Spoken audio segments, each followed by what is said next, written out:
I'm your host, TaSheena Braxton, and I am on a mission to disrupt the industry standard that fancy titles make leaders and teaching my clients how to become leaders and get their own seats at the table. Every week, I will explore a topic that impacts women of color. I will unpack the topic and provide learning so that you can feel equipped to step into leadership. I went from laid off to an entry-level job to a mid-level multiple six figures role where I wasn't the highest on the org chart, but I was able to sit in rooms with CEOs, CFOs, and CMOs without a fancy title. As a mom of 4, a wife, and the eldest daughter of 6, I know what it means to lead in every aspect of your life and to be able to translate that into the workplace. Welcome to the Leadership Beyond the Title podcast. So glad to have you here. Now let's get into it. Hello, and welcome back to the podcast. Today's topic is extremely important, and you're going to want to take some notes because we are literally witnesses to history in this moment in our society where we are definitely seeing diversity efforts roll back, the whitewashing of history, and mass layoffs. And so I wanted to center this topic around layoffs because when you are laid off, it can be the hardest thing for you to actually get through. And on today's episode, I want to talk about my experiences being laid off because it has happened to your girl twice, and how I have learned to navigate the impact that it has had on my identity, on my confidence, and even my ego, and how I have recovered from it. And even today, how there are moments where I still have to remind myself who I am and whose I am and how to recover. So today we're going to talk about what should you do when you get laid off? How should you navigate? How should you deal with it? So right now, there is so much going on that feels like a literal whiplash moment. And we're seeing the massive layoffs that are happening everywhere. And mostly it's happening because of what is coming down from the administration, from our government. And roles that we normally felt were safe, like government jobs, teaching jobs, postal services, jobs that literally created the middle class, are being eliminated. And not only that, we are seeing that diversity is literally under attack as well.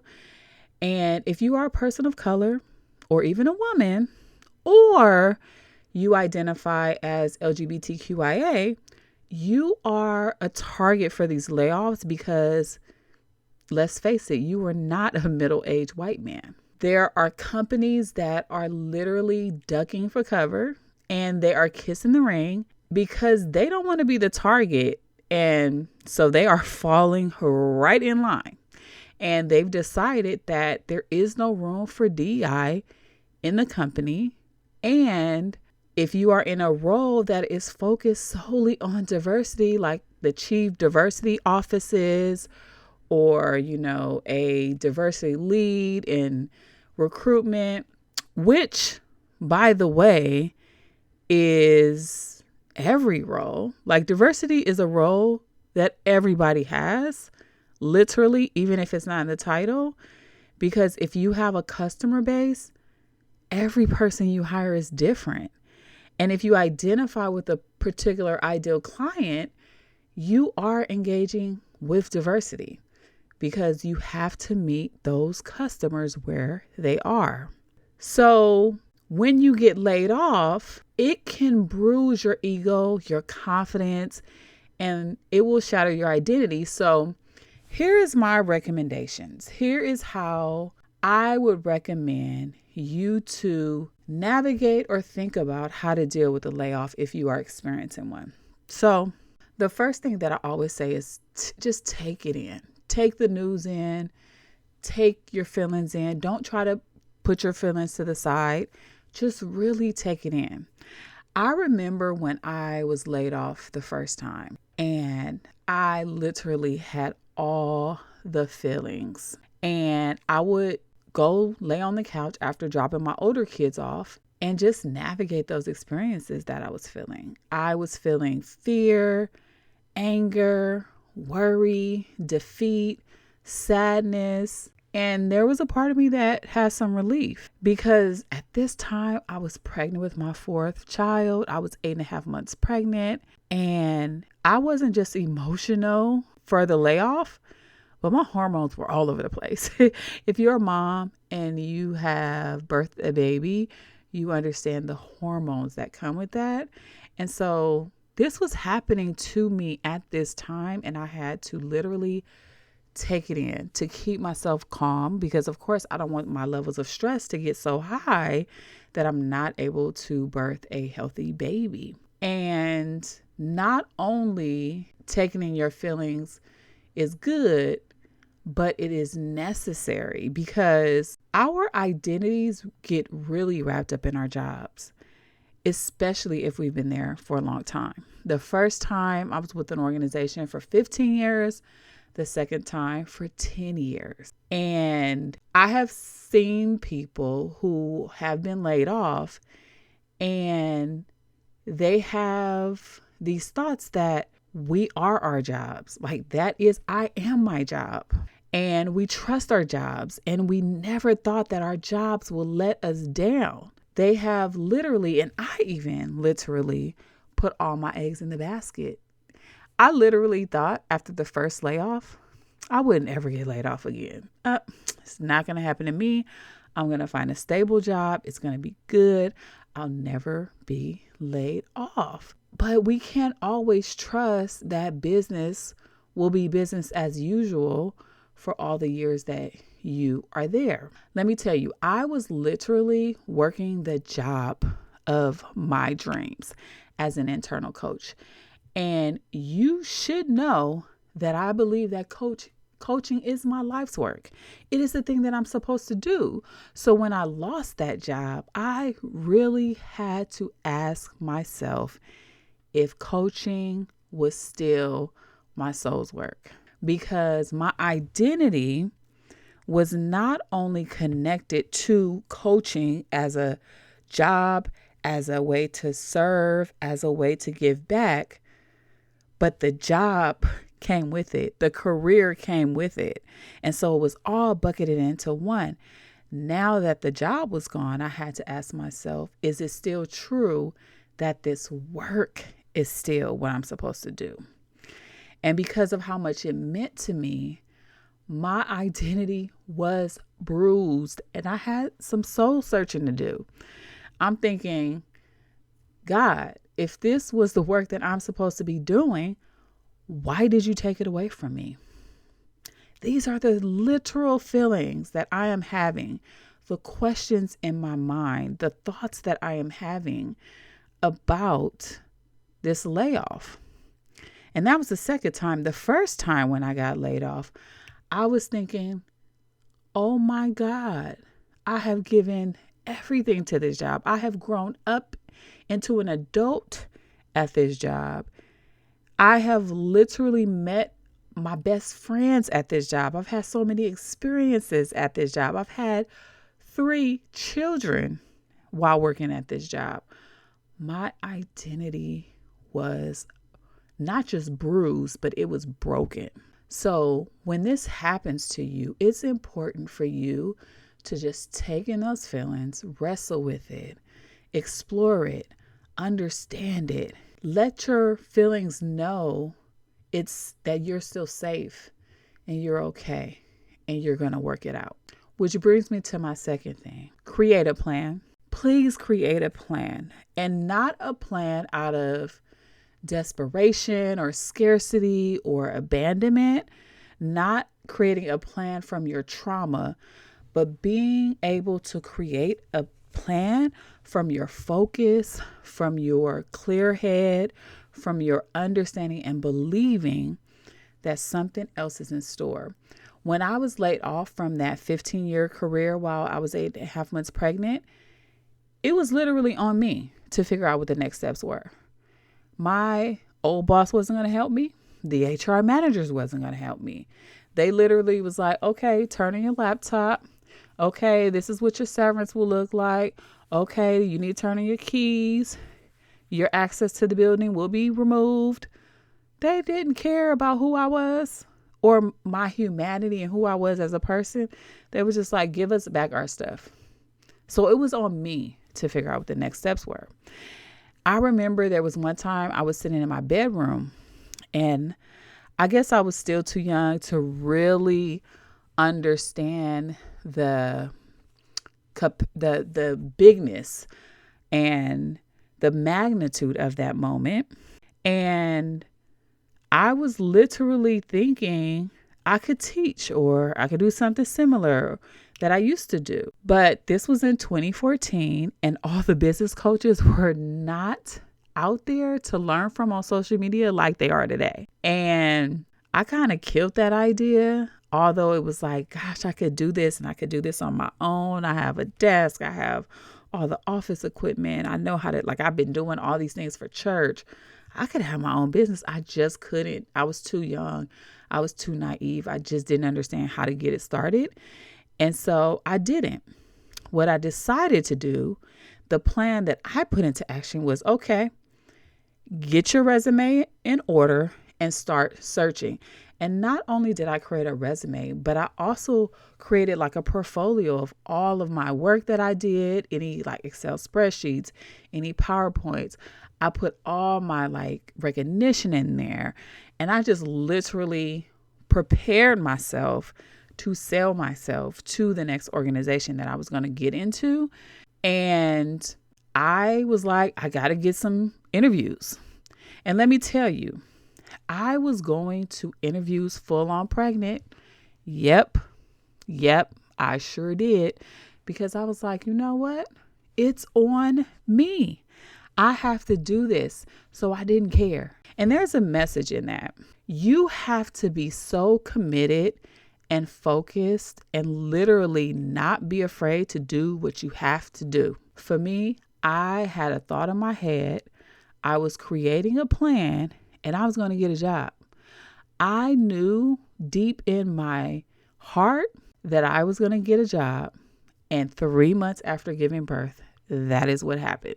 3 months. So when you create your plan, you should literally make the choice of whether you're going to apply to new jobs. Are you going to start a business? Or maybe you're deciding to go into retirement. Whatever that plan is, it's yours to make. I had a client who was laid off and they were like, you know what? I'm going to go ahead and retire early. This is the decision that only you can make. But you have to make the decision and create the plan. So after you have went through your feelings and you've gone through what you've needed to go through and you're level-headed enough to create the plan, that is what you should do. And this is the action step where it is better if you have a coach. Because I knew in 2014 that I wanted to have a business. Even if it was just a side hustle, I wanted to work for myself and create my own thing. But I didn't have the right counsel to actually help me. So the message to you is, if you are still trying to do it alone, stop. Just stop. It slows you down. You're trying to figure things out. You're staying stuck. It's just not the right thing to try to do this thing alone, especially after you've been laid off and you're navigating an emotional time. It's not the time to do it by yourself. Work with someone who has walked the path that you want to work on, literally. And I don't just share that because I'm a coach and I would love for you to work with me. But I say it because it doesn't matter who you work with. You need the right counsel, the right person to help you take the next step. Okay. And so the last thing that you need to do, the third thing, is you need to take action. So the worst thing that you can do is experience all these emotions, these feelings, these thoughts, and then you do nothing with it. Like, that's the worst you can do. I can't tell you how many notebooks I have with some amazing plans that I never executed on. Even when I got laid off the first time, like, I go back and I find those notebooks and I'm like, wow, even before I really got laid off, I was thinking about all the things that I can do. And I'll tell you quickly, like, as you know, I'm a domestic violence survivor. And as part of my own therapy at the time, because, I didn't come from a family who advocated for therapy or coaching or any of these things, I decided to actually volunteer my services in a women's shelter. That is how I navigated through it. And part of that training, or part of being able to do that, was I had to go through training. And the training consists of like about 6 months of like every weekend going to a class and learning. And so that's what sparked my vision or my motivation to start like a women's group. Because in my mind, I was like, I am going to help every woman know the signs of domestic violence and never be in a situation that I was in. That's what I'm going to do. So when I got laid off, I was like, oh, I could do something like that. But then by that time, I didn't really want to focus on that as much. I really wanted to do more uplifting and more motivation. That I wanted to like kind of go down that path, because if you've ever worked in one of those shelters, you see the emotional weight of that world, and it's hard. So I decided not to do it. So if you are going to create an action plan, make sure you decide to do something with it. There is a saying, something like the graveyard is the richest place on earth because it holds like all the hopes and the dreams that never got fulfilled. You don't want to be the person in the graveyard with your dreams still in you, the ones in your spirit that never got executed on. So whatever you have as a plan, put it in motion and begin. Like, there's nothing worse than having regrets for what you didn't do. So let's look at what this actually looks like in a more tangible way. Like, what does it mean? How does this look? What can I do? Right? I know you're asking me that. So here are some things that may happen. You get laid off and it's exactly what you wanted. So similar to like the buyouts that's happened in the government. I know that sometimes people are asking to be laid off and let go because they're just like, I'm done with it. I can't walk away completely and quit because I need the severance package. But people do it. And it's similar to what we're seeing in the government with the buyouts. Some people are just like, you know what? I don't want to deal with this toxic environment. If they're going to give me something, I'm going to go ahead and do it. But the reality remains, you have still been laid off. Your identity is still there, especially if you're in a government job and you come from a predominantly Black environment. If you're a Black person, you know the struggles and the things that we had to go through just to get those jobs. And those jobs literally have created the Black middle class. And so your identity can be in it. And you think about your ancestors, and you think about the people who fought for you to be there. And then you get laid off and you were not expecting it. Like myself, that first time, I was not expecting it at all. I just knew that I was in a role that was like safe and that was never going to be let go, because I was literally helping so many people and I was at the headquarters and I didn't think I was going to be laid off. I was not expecting it. And then there probably was a little part of me that was thinking, they're not going to lay off a pregnant woman. And then there's you get laid off and you were just waiting for it to happen. You knew it was going to come. You just didn't know when. And this usually happens when you see budget cuts, when you see impacts happening to the organization. Most people who notice that this is happening are people more senior in their careers, or they've been in their careers a little longer and they just understand this is how business works. And sometimes we have to make these decisions. And so these are the things that could happen, or some of the scenarios that you might see when you get laid off. So here is what you should be doing tangibly if you get in one of these situations. And maybe there's other situations around being laid off, but these are the three that are most common that I see, and three things that some of these have happened with me. So the first thing I want you to do, when I say take it all in, I also want you to bring your family along. The worst thing we can do is hide it from our families that we've been laid off because we are afraid of our families freaking out. Okay? Don't do that. I remember getting some of the best coaching that I've ever gotten, which said, you have to trust your husband, TaSheena, and you have to trust that in the midst of this layoff, he is going to help you figure it out.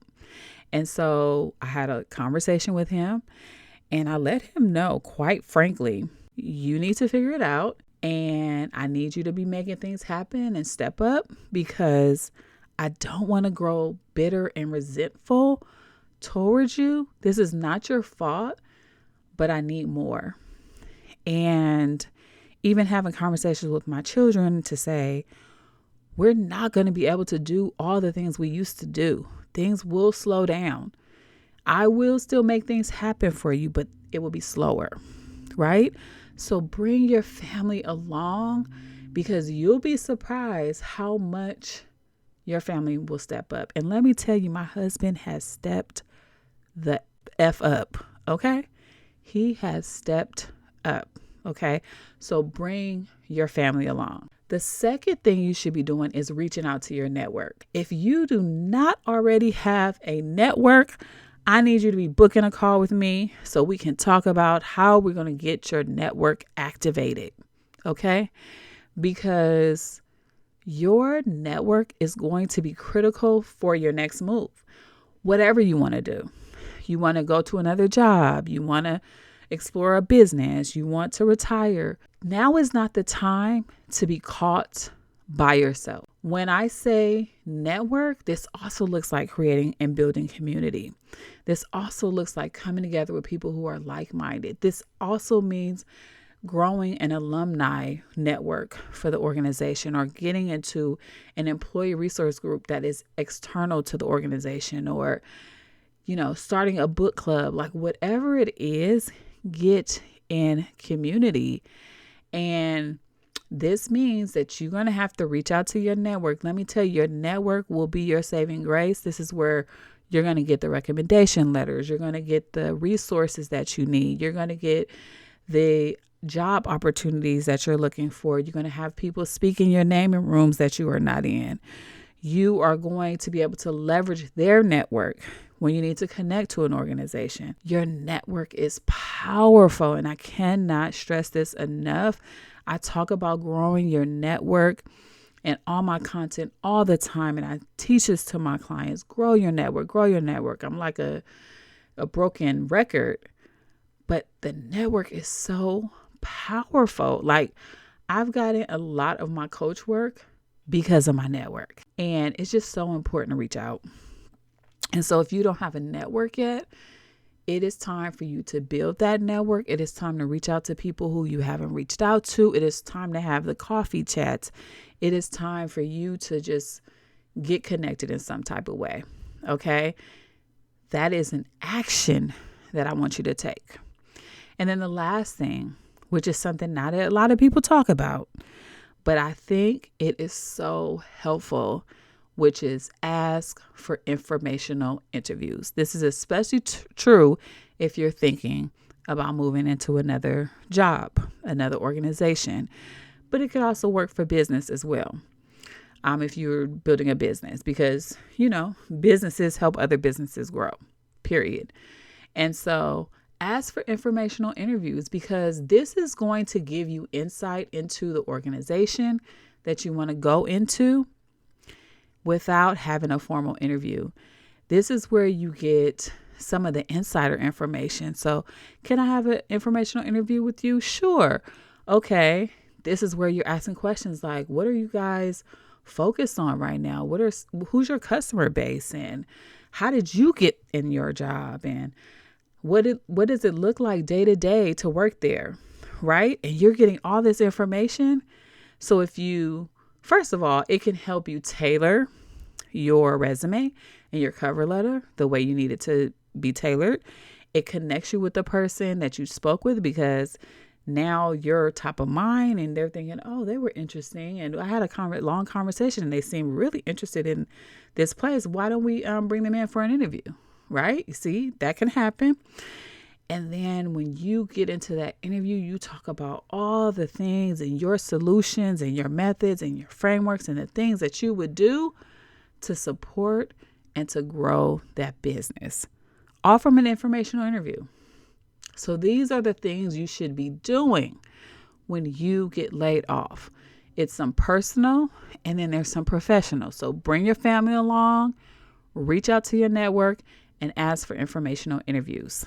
So I just want to end by saying we don't control whether or not we get laid off. We just don't. Most of our jobs are going to be business as usual. And if they're not making money, they can't keep you. Or if they're kissing the ring or falling in line, they will not keep you. We don't control whether or not we get laid off. We only control what we do after we get laid off. And so it's up to you. It's on you. Like I said, when I was thinking about what's my plan of action, what am I going to do? I remembered this is on me. I have to do it. Okay. Of course, I'm going to get support and all of that, but the vision starts with me. The Bible says, write the vision and make it plain. The vision starts with me. Okay. You can grow stagnant, or this can be a catalyst to do what you have always wanted to do. When I got laid off the second time, of course, it bruised my ego. My confidence was a little low. And even still to this day, sometimes I have to battle the feelings and the thoughts that, damn, like, what did I do wrong? Or how did I not see this coming? And blah, blah, blah, blah, blah. And then I have to remind myself, this isn't about me. That they didn't, let me go because I did something wrong.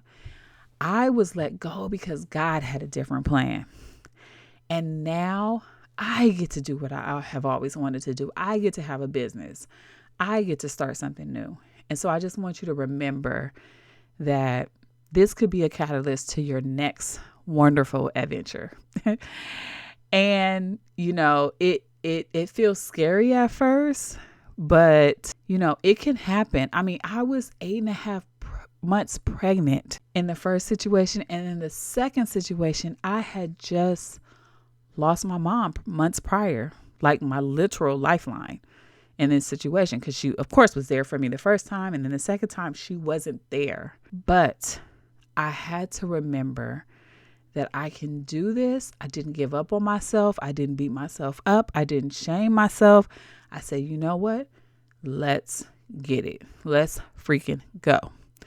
So that's what I want you to do. I want you to be comfortable with moving forward. You're going to have to take in your feelings. You're going to have to experience it. Don't be afraid of your feelings. You're going to have to create a plan, and you're going to have to take action. Okay? And when you do it, bring your family along, reach out to your network, and ask for informational interviews. It's all about forward movement. It's all about not staying stuck. And it's all about getting the support you need in order to move forward. These are trying times right now. It is not easy.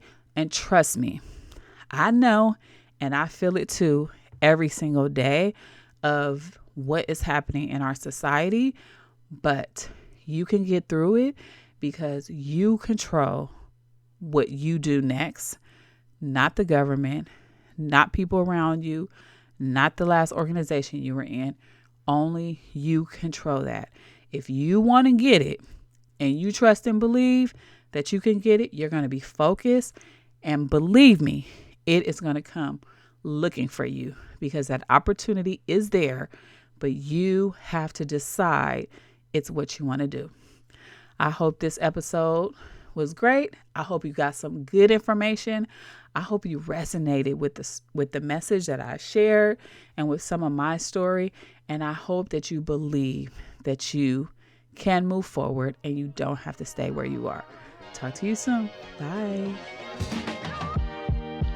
Thank you so much for tuning in to the Leadership Beyond the Title podcast. If you enjoyed this episode, hit like, follow, and leave a comment. Share with your friends, family members, and other women of color leaders. Inside my one-on-one leadership coaching program, I will help you become the leader that you want to be with work-life integration and peace. By tapping into networks, growing your visibility and confidence, you will go from untapped, unseen, and underrepresented to attracting opportunities to take your career and your life to the next level.